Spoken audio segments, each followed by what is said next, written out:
Hai, Assalamualaikum warahmatullahi wabarakatuh. Selamat siang teman-teman. Bagaimana kabarnya hari ini? Semoga semua dalam keadaan sehat walafiat. Amin amin ya rabbal alamin. Baik teman-teman, sesuai dengan video saya kali ini, saya akan bercerita. Saya akan men-share pengalaman saya seputar pengalaman saya mulai dari awal saya mengetahui, kemudian berlanjut sampai dengan operasi dan hingga saat ini, hari ini saya akan membagikan, saya akan menceritakan ke teman-teman semua.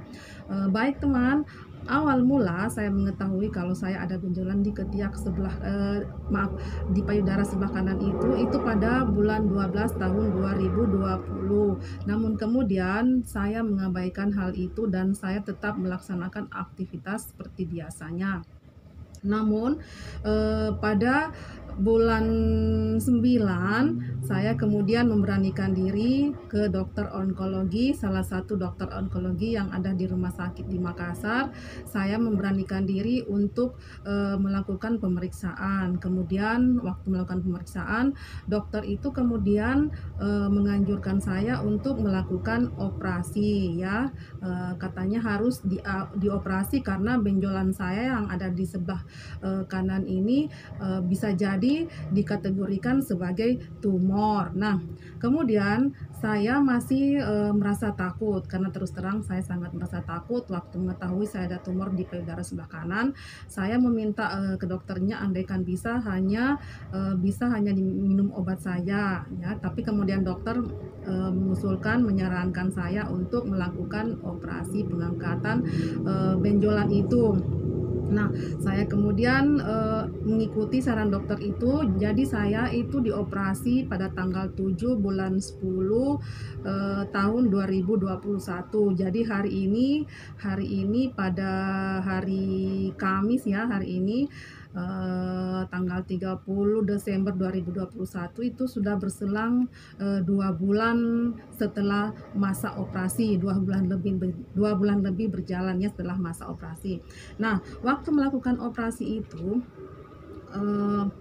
dokter kemudian menyatakan kita harus menunggu hasil dari lab itu ya. Jadi dari tanggal 7 bulan 10 dilakukan operasi, saya kemudian mendapatkan hasil lab tanggal 25 bulan 10. Jadi waktunya agak cukup lama ya setelah mengetahui, karena dari hasil lab itu kita baru bisa mengetahui kita sebenarnya ini tumor yang sudah stadium berapa atau masih tingkat awal atau sudah tingkat lanjut. Nah, setelah mendapatkan hasil dari lab itu, saya dinyatakan tumor payudara stadium 2. Nah, saat mengetahui saya mengidap tumor payudara stadium 2, memang pergolakan batin ya, terus terang saya merasa itu adalah sebuah pergolakan batin, takut, sedih dan lain sebagainya ya.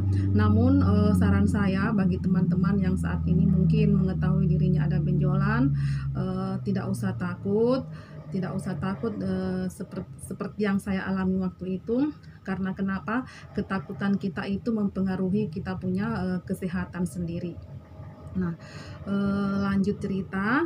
Setelah saya mengetahui diagnosa dokter itu dan saya dinyatakan tumor payudara stadium 2, dokter kemudian menganjurkan saya untuk melakukan kemoterapi. Nah, kemoterapi itu dokter menganjurkan untuk segera, jangan ditunda ya. Kalaupun ditunda itu hanya bisa berjalan selamanya itu hanya bisa 2 bulan. Setelah itu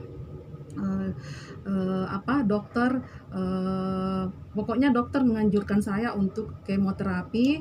Lalu setelah kemoterapi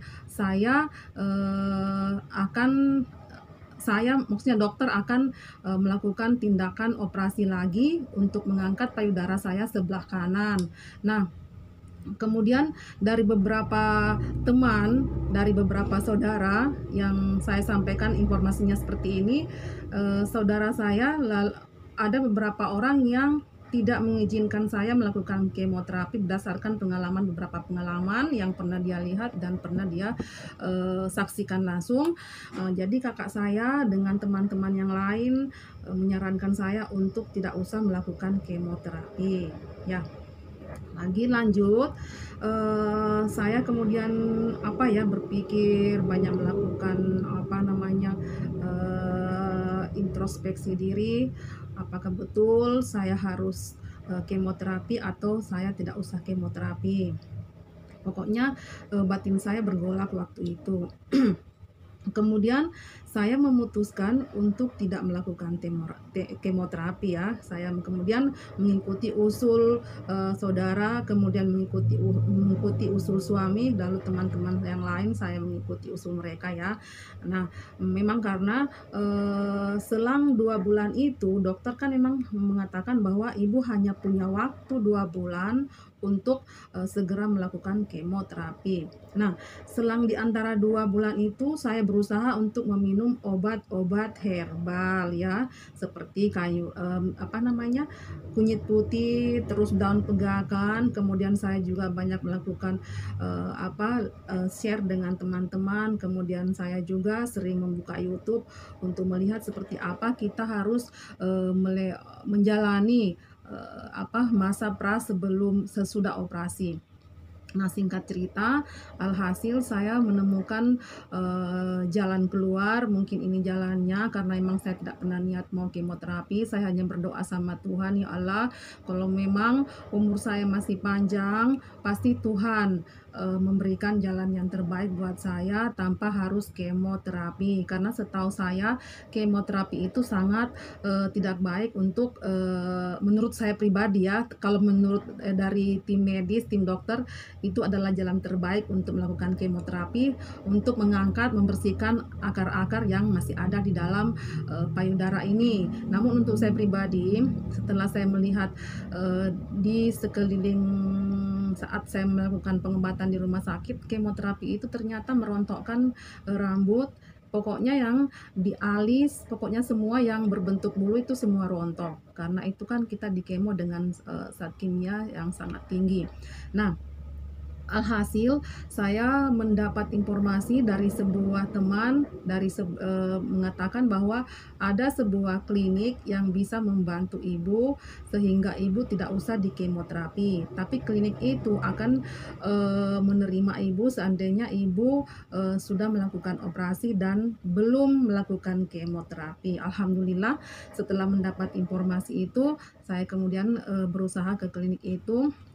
Jarak dari rumah memang cukup jauh, tapi saya sempatkan untuk tetap ke sana. Nah, di klinik itu rupanya kita di cleansing ya, ibaratnya kayak detox, dan kita harus menginap di sana selama 10 malam. 10 malam itu kita betul-betul diajarkan bagaimana pola makan kita selama berjuang melawan tumor payudara itu. Kita diajarkan pola makan kita, diajarkan apa-apa yang tidak kita boleh makan, apa-apa yang boleh dikonsumsi sama penderita tumor payudara.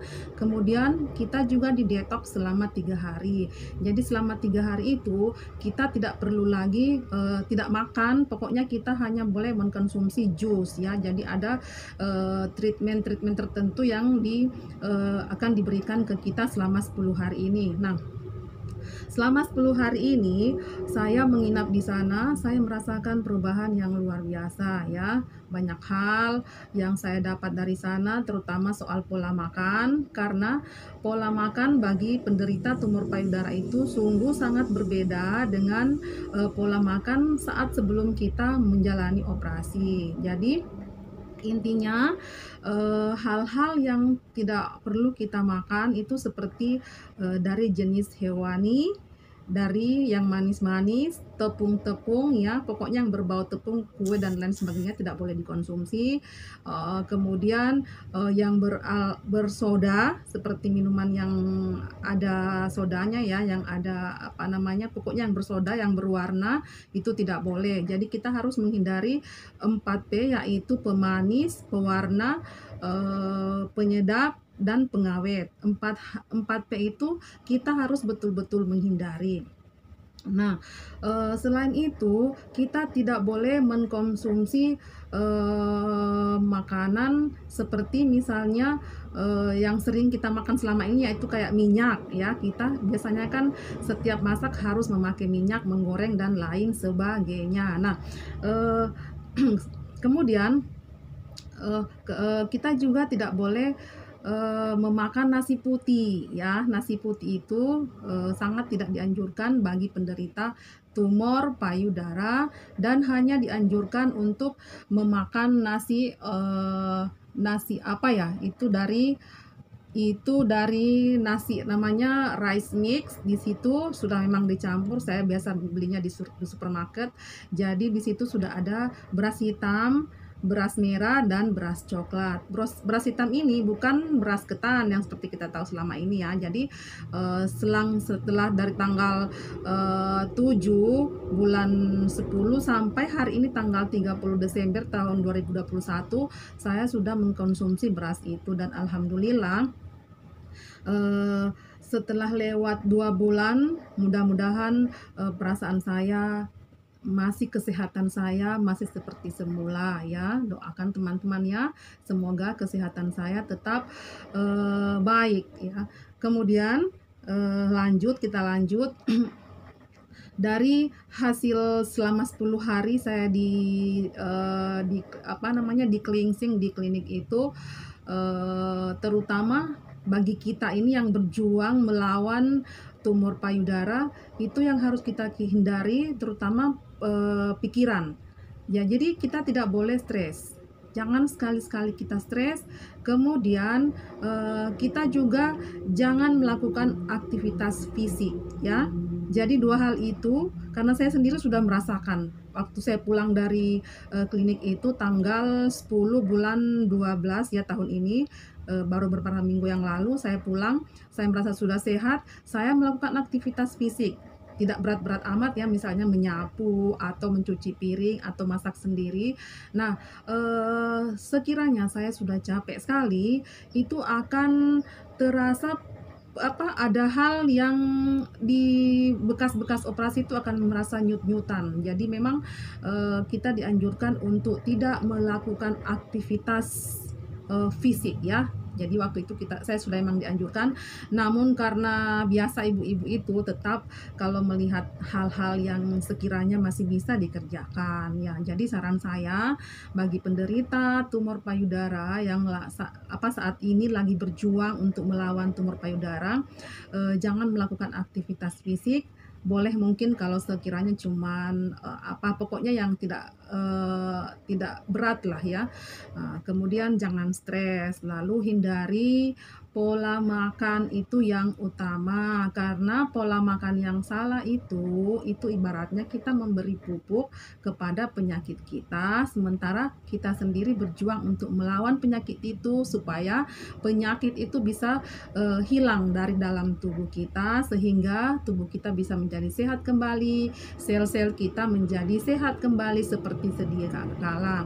Nah, dari klinik itu saya dianjurkan untuk kemudian setelah 6 bulan menjalani pola makan yang diberikan, saya kemudian dianjurkan untuk ke dokter untuk check up hasilnya seperti apa. Nah, nanti setelah 6 bulan, karena ini baru berselang 2 bulan lebih, nanti tanggal 7 bulan 1 itu baru 3 bulan ya setelah melakukan operasi. Jadi mungkin sekitar 6 bulan saya akan balik ke rumah sakit yang ada di Makassar untuk melakukan check up kembali. Nah, lanjut. Jadi pola makan kita adalah hal yang utama ya dalam berjuang melawan tumor payudara. Tadi saya sudah sampaikan apa-apa yang tidak boleh dimakan. Saya sekarang akan mencoba membagikan pengalaman saya, kiranya apa yang harus dimakan, apa yang boleh dimakan. Pertama tadi saya sudah sampaikan beras mix itu campuran antara beras merah, beras hitam dan beras coklat. Biasanya beras itu ada di supermarket yang pasti ada di setiap kota ya. Kemudian yang boleh kita makan itu hanya sayur-sayuran ya, terutama sayur yang berwarna merah. Kemudian buah-buahan ya. Tidak dianjurkan bagi buah-buahan nangka, rambutan atau durian. Kemudian apa tadi, jus ya, itu setiap waktu itu jus setiap 2 jam itu kita boleh meminum jus, aturannya ada ya, aturannya ada. Kemudian kalau dari pagi jam 6, setengah 7, jadi awal kita bangun tidur itu kita minum air hangat 2 gelas. Kemudian setengah 7 kita minum jus gedi. Jus gedi itu dicampur dengan perasan jeruk nipis. Kemudian jam 11 kita masih meminum lagi jus ya. Jus itu namanya jus ABC biasanya karena apel hijau, kemudian campuran dari apel hijau, terus wortel, apel hijau 1, wortel 3 batang, kemudian buah bit itu seperduanya, itu di juicer menjadi 400 ml ya, itu setiap jam 11. Kemudian jam 1 kita dianjurkan untuk makan siang, lalu jam 4 kita meminum jus lagi ya, seperti biasanya kita minum jus lagi. Dan jus itu campuran dari bayam bukan bayam tapi sawi hijau 8 helai, terus nanas perduanya, lalu buah apel hijau itu 2 buah. Itu kita juicer ya. Jadi jus itu bukan memakai blender tapi memang memakai juicer. Kenapa? Juicer itu kan memisahkan antara kulitnya dan lain sebagainya dengan memang sudah menjadi sari. Jadi begitu kita minum langsung bercampur dengan darah. Seperti itu. Kemudian jam 6 kita meminum jus lagi, atau boleh hanya memakan buah, dan sebenarnya tidak dianjurkan lagi untuk memakan makanan seperti makan siang, hanya dianjurkan untuk mengkonsumsi buah-buahan pada saat jam 6. Oke teman-teman, saya rasa ini dulu yang bisa saya bagikan ya kali ini. Semoga teman-teman bisa mencontoh, dan saya berharap bisa men-share pengalaman saya, perjuangan saya melawan tumor payudara stadium 2. Sekali lagi doakan saya teman-teman ya, semoga saya sehat terus. Jangan lupa di-share dan di subscriber ya video saya ini, dan tonton terus video saya yang lain yang berikutnya ya. Sekian dulu, assalamualaikum warahmatullahi wabarakatuh. Dah.